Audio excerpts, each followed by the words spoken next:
So we can look at lots of measurements during an exercise test, but we often use three. Firstly, the Vo2 peak. Secondly, the Vo2 at the anaerobic threshold, also called anaerobic threshold, and the VeVCO2, also called the ventilator equivalent of CO2 at the anaerobic threshold. So let's deal with those in turn, I think. So the Vo2 peak, that's the easiest to understand, I think. It's the maximum oxygen uptake in the test right before we stop exercising.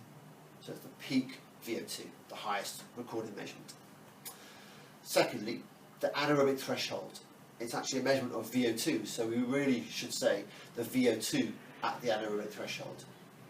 That's the VO2 at which we start to detect the body using anaerobic metabolism to augment their aerobic metabolism. How do we do that? We start to measure extra CO2 being made.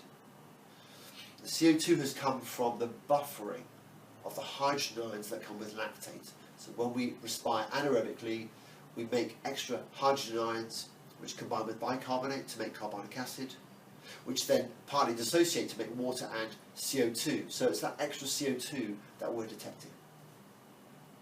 The third thing, this thing called ventilator equivalent of CO2, which is the minute ventilation, how much we breathe, divided by how much CO2 we're putting out.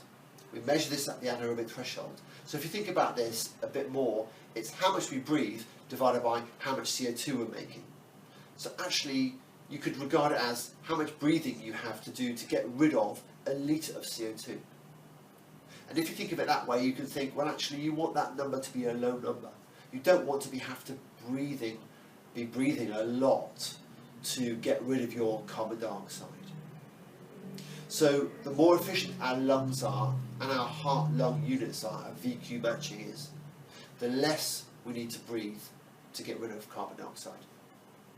Of course, we also have 12-lead ECGs, and we can also look at the rhythm, of course, and ischemic changes on the ECGs, the oxygen saturations, and how the lungs themselves respond during exercise.